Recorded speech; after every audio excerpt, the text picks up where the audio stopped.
आज हमारा Indian economy का ये 10वां लेक्चर है, जिसमें हम कृषि एवं उससे संबद्ध क्षेत्रों के बारे में पढ़ेंगे और जानेंगे। क्योंकि हम यह महेश वड़ाल सर की NCERT पुस्तक से कवर कर रहे हैं और वह प्रश्नों के माध्यम से कवर किया गया है। चलिए हम टॉपिक को देखते हैं। अगर आप चैनल पर नए होंगे तो सब्सक्राइब कर लीजिएगा। यहाँ पे एक नोट है, कृषि क्षेत्र भारतीय अर्थव्यवस्था के प्राथमिक क्षेत्र के अंतर्गत आता है। कृषि एवं संबद्ध क्षेत्र से तात्पर्य खेती, मत्स्य पालन, पशुपालन एवं बागवानी आदि से है। अर्थात कृषि को प्राथमिक क्षेत्र का प्रोफेशन कहा जाता है।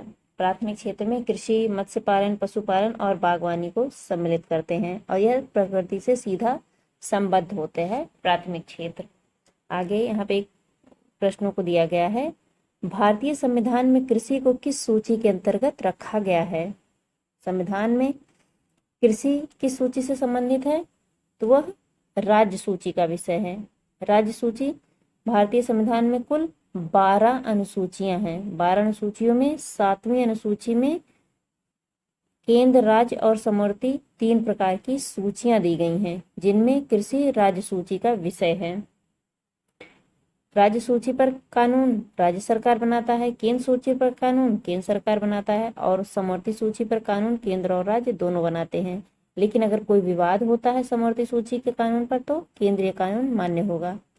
आगे है, केंद्रीय बागवानी संस्थान कहाँ अवस्थित है।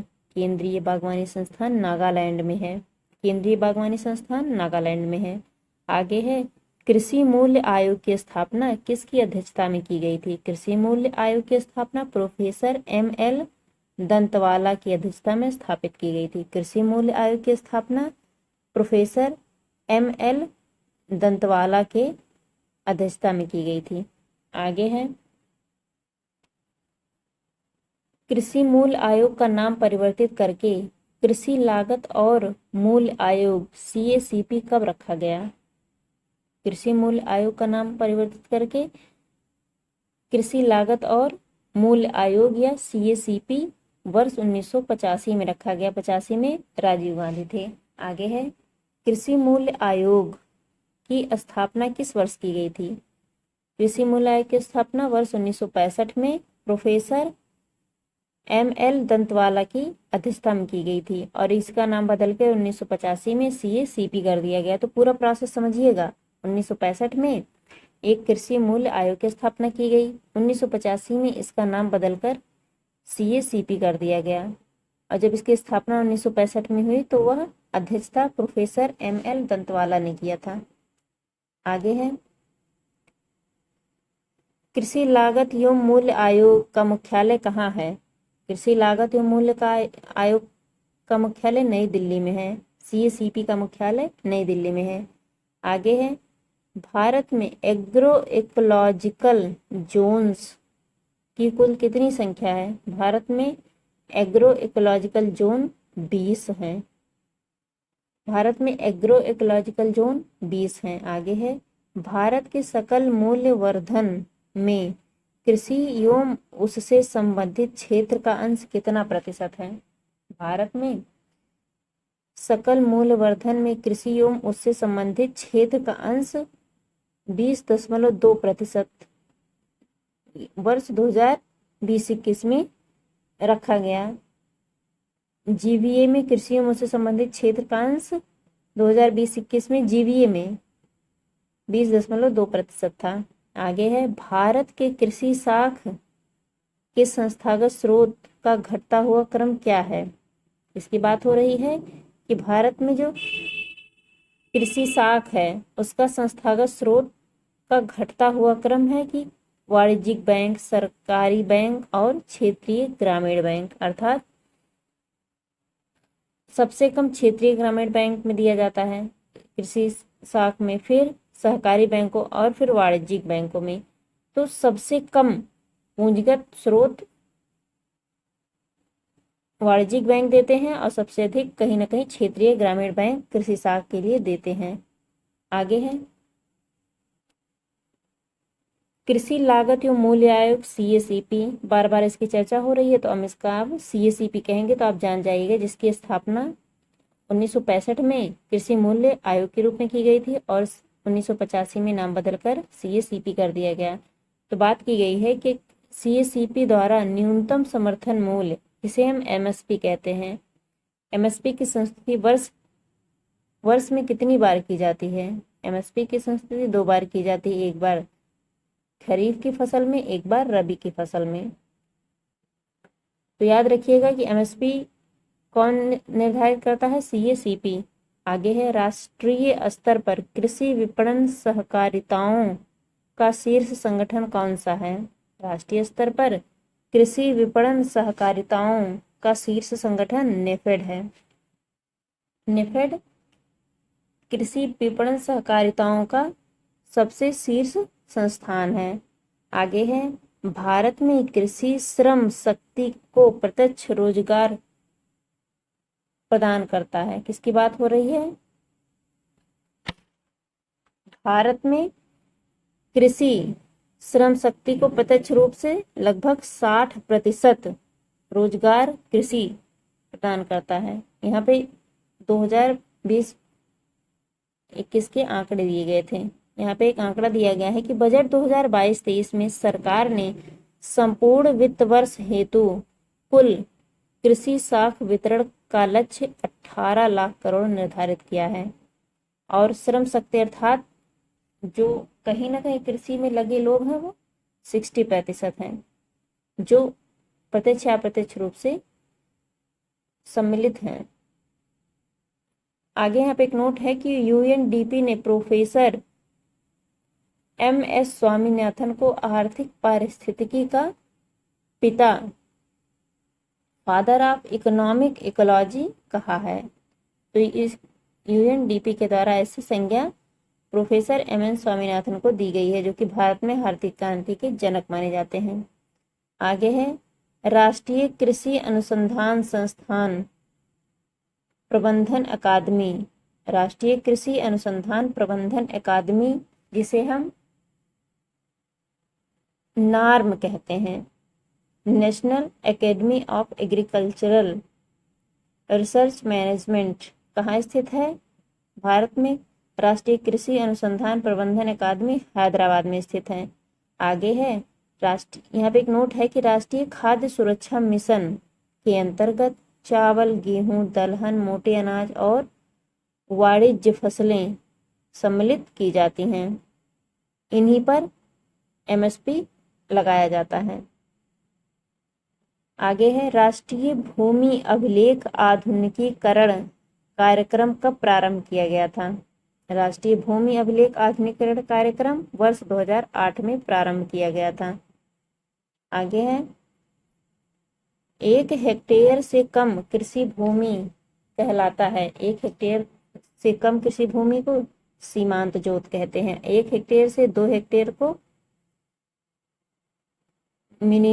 मिनी या कम या छोटी जोत, 1 से 2 हेक्टेयर को छोटी जोत कहते हैं, 1 हेक्टेयर से कम को सीमांत जोत कहते हैं। आगे है, गन्ने की उचित एवं लाभप्रद कीमत को कौन अनुमानित करता है? गन्ने का उचित एवं लाभप्रद कीमत आर्थिक मामलों की मंत्रिमंडलीय समिति निर्धारित करती है।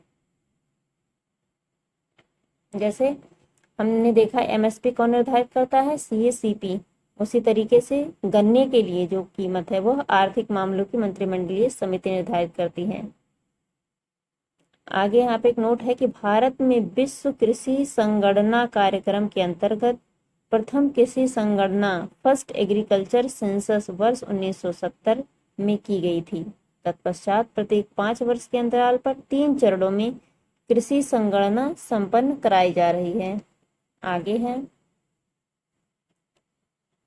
मौसम आधारित फसल बीमा योजना सर्वप्रथम किस राज्य में लागू की गई? मौसम आधारित फसल बीमा योजना सबसे पहले कर्नाटक में लागू की गई।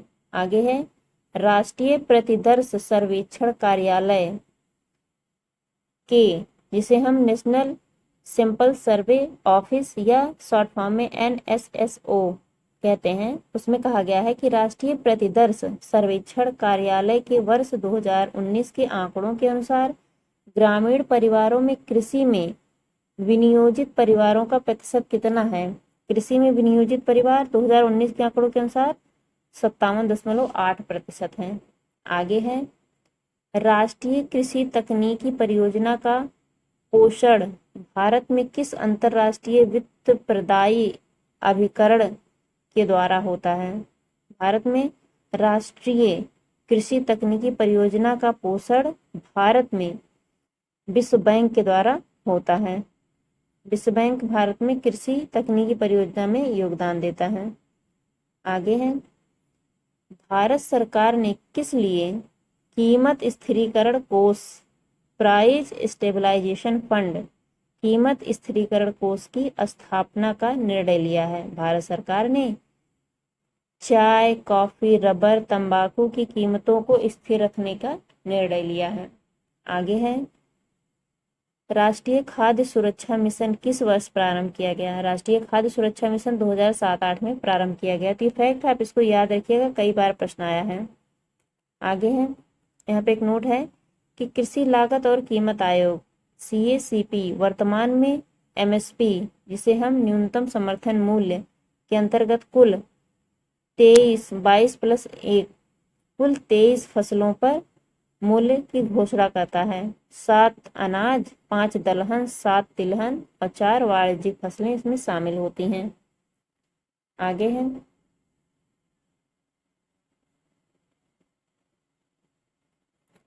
भारतीय राष्ट्रीय कृषि सहकारी विपणन संघ, जिसे हम नेफेड कहते हैं, किससे संबंधित है? भारतीय राष्ट्रीय कृषि सहकारी विपणन संघ कृषि विपणन से संबंधित है। नेफेड कृषि विपणन से संबंधित है। कई बार प्रश्न आया है कि नेफेड किससे संबंधित है? कृषि विपणन से संबंधित है। आगे है, भारतीय चारागाह एवं चारा अनुसंधान संस्थान कहाँ स्थित है? भारतीय चारागाह एवं चारा अनुसंधान संस्थान झांसी में स्थित है। याद रखिएगा, भारतीय चारागाह झांसी में स्थित है।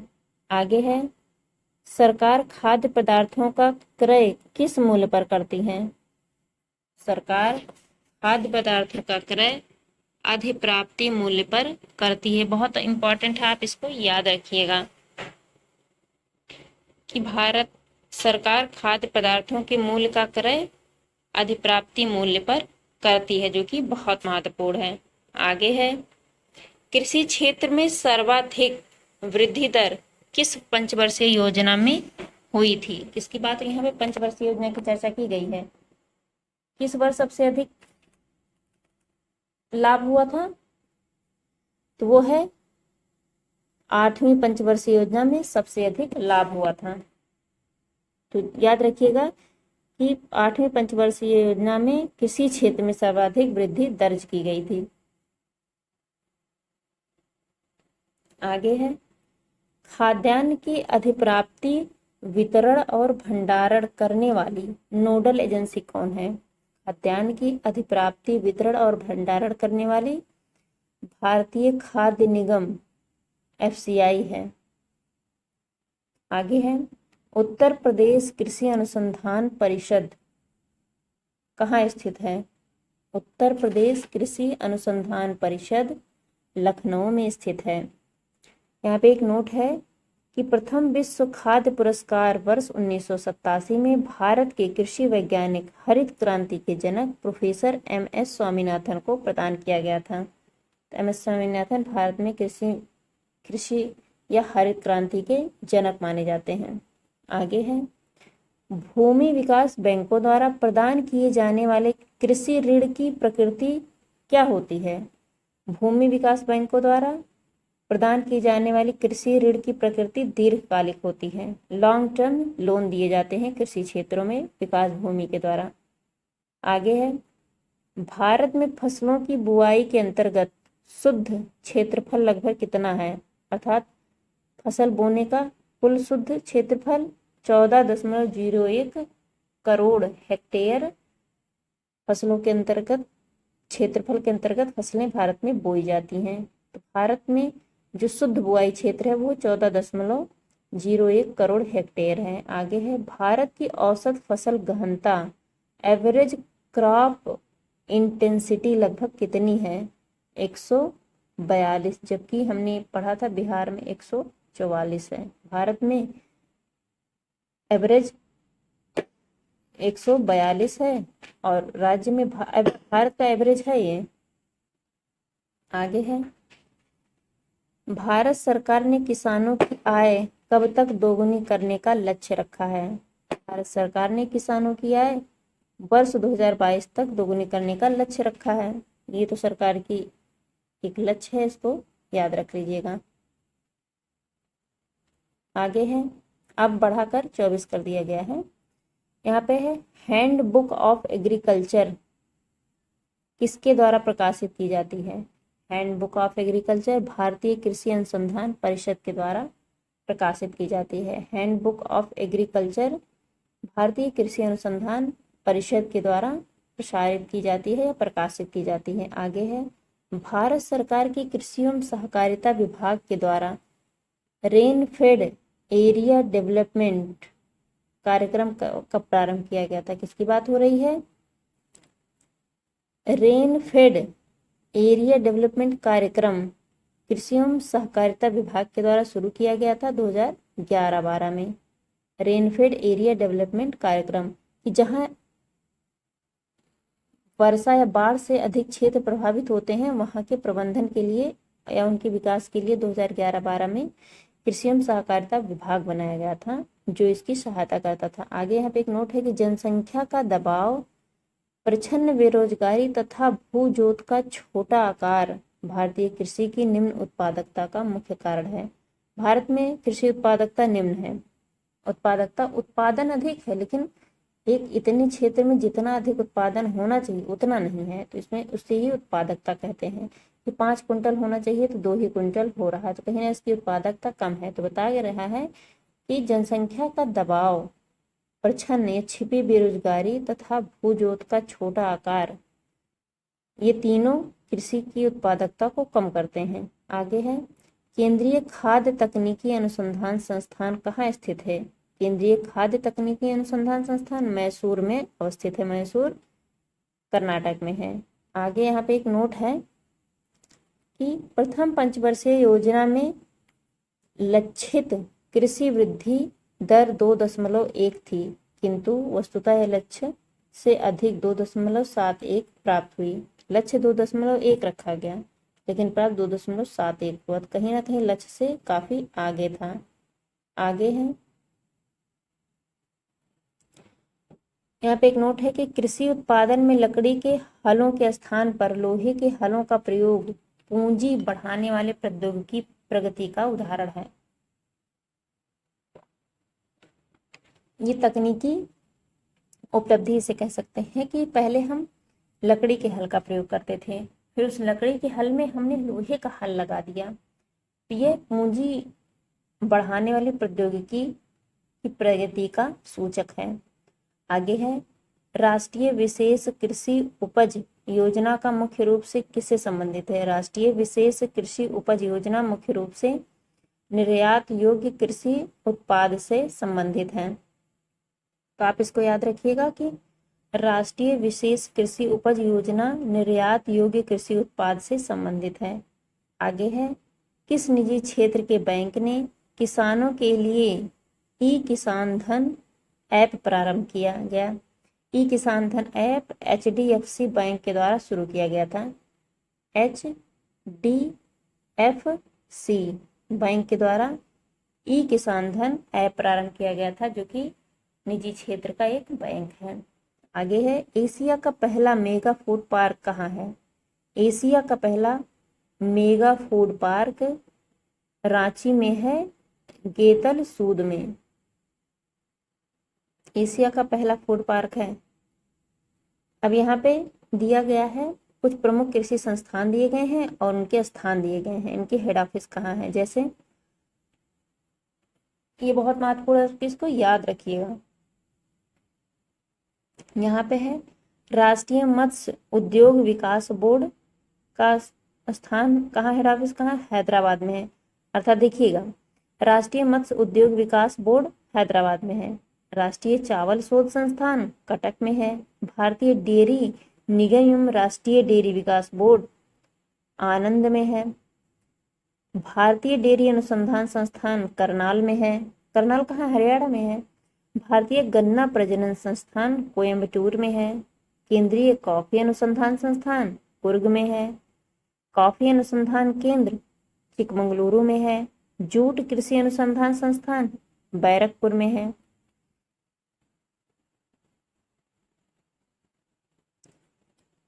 केंद्रीय उर्वरक गुणवत्ता नियंत्रण और प्रशिक्षण संस्थान फरीदाबाद में है। टिड्डी चेतावनी संगठन जोधपुर में है। कृषि विपणन निरीक्षण निदेशालय फरीदाबाद में है। राष्ट्रीय पौध संरक्षण एवं प्रशिक्षण संस्थान हैदराबाद में है। चौधरी चरण सिंह राष्ट्रीय कृषि विपणन संस्थान जयपुर में है।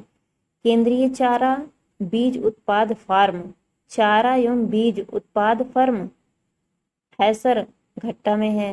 विवेकानंद पर्वतीय कृषि अनुसंधानशाला अल्मोड़ा में है, अल्मोड़ा उत्तराखंड में है। केंद्रीय द्वीपीय कृषि अनुसंधान संस्थान पोर्ट ब्लेयर में है।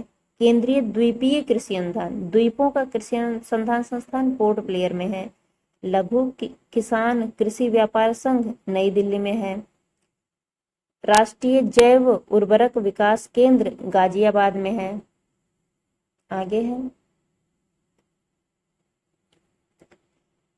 डिजीज इन्वेस्टिगेशन लेबोरेटरी पुणे में है। पशु स्वास्थ्य एवं पशु चिकित्सा जैविकी संस्थान कोलकाता में है। पशु चिकित्सा और जीव विज्ञान संस्थान बेंगलुरु में है। पशु स्वास्थ्य संस्थान जालंधर में है। पशु चिकित्सा जैविकी गुवाहाटी में है। राष्ट्रीय पटसन एवं संबंधित रेशे अनुसंधान संस्थान कोलकाता में है। और भारतीय प्राकृतिक रेजिन्स एवं गम संस्थान रांची में है। तो फ्रेंड्स, ये हमारा छोटा सा इकोनॉमी से संबंधित, उसमें भी कृषि एवं उससे संबंधित क्षेत्र से संबंधित था, जो कि बहुत महत्वपूर्ण था। इससे संस्थान आप रिवाइज कर लीजिएगा तो उससे संबंधित प्रश्न आपके गलत नहीं होंगे। इस लेक्चर को हम ये समाप्त करते हैं। Thank you very much.